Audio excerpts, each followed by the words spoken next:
We will now review some general definitions.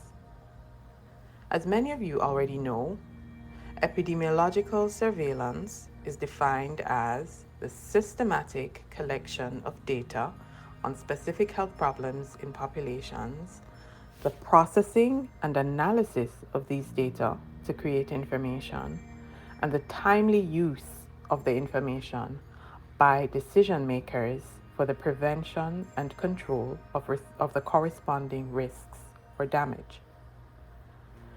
This definition highlights three characteristics of surveillance.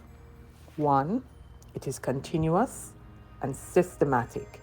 That means it is not an isolated activity in time, nor can it be executed without methods.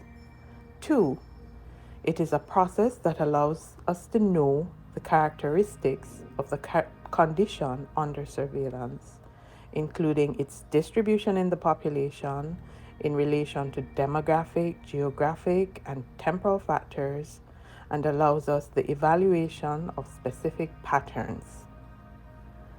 Finally, it is possible to identify changes in these patterns and to compare what is observed with what is expected. In short, it is a tool for the health diagnosis and follow-up of a population or a group of people with the aim of improving their quality of life. For efficient operation, a surveillance system must be covered by a legal framework that covers all the stages below. 1. Identifying the target population. 2. Selecting the surveillance method. 3. Collecting data. 4. Extracting and disseminating information. 5. Taking action. There are two types of surveillance: passive surveillance and active surveillance. Passive surveillance draws on the information that each level of the health system routinely and periodically sends about health events to the next higher level. It does not seek to actively report on a disease, but rather collects and analyzes the information that comes through the different members of the surveillance network, such as hospitals, health centers, laboratories, and private professionals. Active surveillance performs an intentional search for cases of relevant events.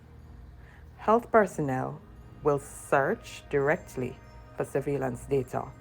This includes by reviewing routine health service records as well as daily care records. Sentinel surveillance is a subtype of active surveillance.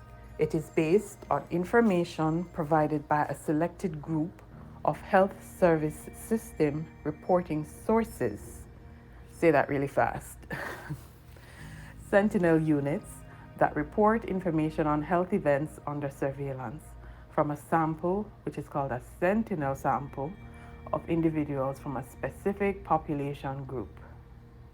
The health events of interest are called sentinel conditions.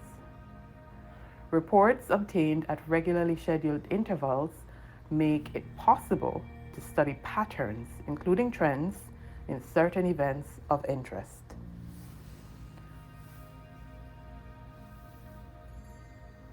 One type of event under surveillance is syndromes.